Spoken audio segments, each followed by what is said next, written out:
ইউক্রেনের রাজধানী কিয়েভে বৃহস্পতিবার ভোরের আলো ফোটার আগে বিপুল পরিমাণে ক্ষেপণাস্ত্র ও ড্রোন হামলা চালিয়েছে রাশিয়া। এতে 5 শিশু সহ অন্তত 31 জন নিহত হয়েছেন।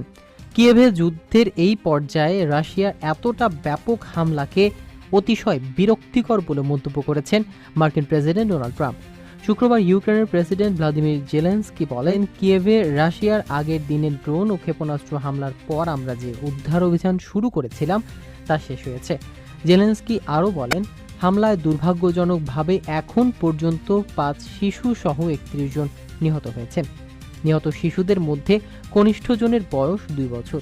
তিনি আরও জানান, রাশিয়া জুলাই মাসে ইউক্রেনে 3,800-রও বেশি ড্রোন ও প্রায় 260টি ক্ষেপণাস্ত্র হামলা চালিয়েছে। কিয়েভকে নিশানা করেই অধিকাংশ হামলা চালানো হয়েছে।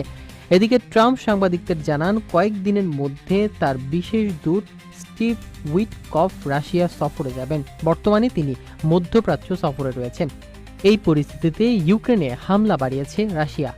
ইউক্রেনে হামলা বাড়ানো নিয়ে সম্প্রতি বারবার হতাশা প্রকাশ করেছেন মার্কিন প্রেসিডেন্ট। বৃহস্পতিবার রাশিয়ার প্রতিরক্ষা মন্ত্রণালয় এক সংক্ষিপ্ত বিবৃতিতে জানিয়েছেন, তারা পূর্ব ইউক্রেনের চাভিস ইয়ার শহরটি দখল করেছে, কিন্তু রাশিয়ার দাবিকে অপপ্রচার বলে মন্তব্য করেছে ইউক্রেন। অন্যদিকে রাশিয়াও কোনো রকম বাধা বিপত্তি ছাড়াই একের পর এক ইউক্রেনে হামলা করে যাচ্ছে। রাশিয়া ইউক্রেন যুদ্ধ বন্ধ করতে প্রেসিডেন্ট ট্রাম্প 8 আগস্টের মধ্যে চুক্তি করতে চান বলে জানিয়েছেন যুক্তরাষ্ট্রের জ্যেষ্ঠ কূটনীতিক জন ক্যালি। বৃহস্পতিবার জাতিসংঘের নিরাপত্তা পরিষদে ইউক্রেন পরিস্থিতি নিয়ে অনুষ্ঠিত একটি বৈঠকে তিনি একথা বলেন। 15 সদস্যের পরিষদে জন ক্যালি বলেন, যুদ্ধবিরতি ও স্থায়ী শান্তি প্রতিষ্ঠার জন্য রাশিয়া ও ইউক্রেন উভয়কে অবশ্য আলোচনায় আসতে হবে।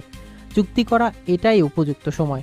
প্রেসিডেন্ট ট্রাম্প স্পষ্ট করে বলেন, 8 আগস্টের মধ্যে এটি হতে হবে। শান্তি প্রতিষ্ঠার জন্য যুক্তরাষ্ট্র অতিরিক্ত ব্যবস্থা গ্রহণ করতেও প্রস্তুত। মোহাম্মদ কবির, ইন্টারন্যাশনাল ডেস্ক, দোয়েল নিউজ।